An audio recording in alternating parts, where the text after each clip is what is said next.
We launched the last report in 2019. In 2021, we did a very supplementary report called the COVID Impact Assessment Report. Typically, we release a report every 4 years. So 2019 के बाद 223 years we were supposed to release it. But the data collection took a little bit of time, which is why we released it in 24. We also had the elections in the middle, which is why we didn't want to release it for that. But a very important factor is coming. Obviously, the market is growing at better than the GDP of the country. That's a very large projection which we're putting in. We're growing, employment is growing from 83 lakhs to 1.05 crores, which is a very big number. We're the second largest employer today, which is a very big number we want to put forward. And I think for me, the biggest shift is the shift towards organized. So this is the impetus of the government by putting in a GST, which is a fair and equitable GST. We realized that a lot more people want to get registered in a GST. Move towards organized will make the industry more and more bigger, regulated and safe. And that's what we are happy about. How the industry will see this report and how the industry will take on this report for expansion of their business, both for the standalone and for the chains. Absolutely. So chains obviously have a lot of data available with them. The standalone restaurants don't have. This is what we expect this report to give them. We've given a lot of consumer insights. Kantar has done a study of 5,309 participants, NCCS A and B, covering the trends, demands, everything else of all the other consumers, and we hope that the small restaurateurs will be able to see this, understand what the consumers are asking for, and start building new restaurants basis of that. That's the whole purpose. And about the taxation, which is a very pain point. So there's a dual view on taxation, right? There is a 5% without GST right now. There's an ease of compliance because of this, right? So the smaller restaurant does not want to do ITC. They still want compliance to be very easy, so they prefer this. What we've asked for the 12% is for larger chains and people who want more benefit coming out of this.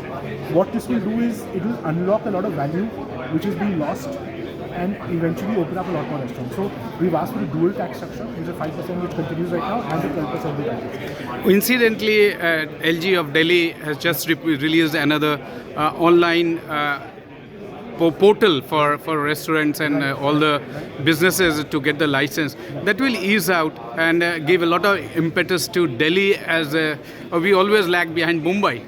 No, not at all. In fact, Delhi is way advanced to Mumbai. I'm from Mumbai. I can tell you we don't have a single window clearance right now. Our report launch in Mumbai is going to happen on 11th where the PMC commissioner is coming. We're going to request him for a single window.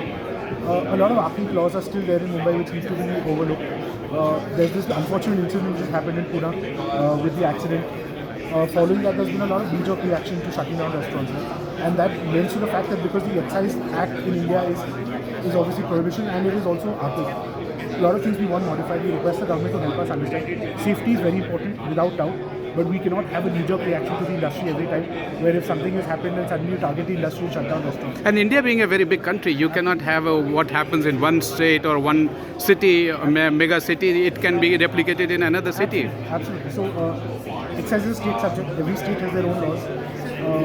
We're trying to find the best practices of all the states and put that together and build a model excise code which we'll share with everyone. One last point, if I can say, what is the best thing that has come out with this report? How will this industry expand? Because anticipation for next 3 to 5 years, we had just finished with G20 and the whole year was there a good in terms of international visitors. But now the challenge is how to take it further to keep the momentum. So you spoke about international travelers. So it's very interesting to know that 30% of the international travelers expense is on food. Right? So it is larger than hotels. They spend 27% on hotels. They spend 30% on food. So as the sector starts going towards organized, as we get more hygienic, clean restaurants coming in, especially in religious centers, tourist centers, we will start seeing these tourists respecting India for a great F&B destination.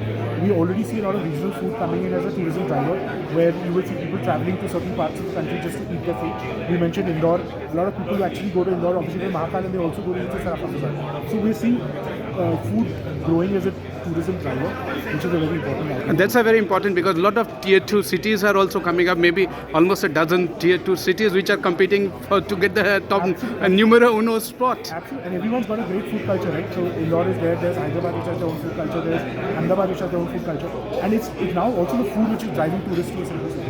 You choose, whenever you make a travel plan to go to a certain city or when you make a holiday plan, you will first see the tourist places and you will say, where should I go eat? Right? So food is now becoming the second most searched item for tourists to go and understand where to go and choose their destination.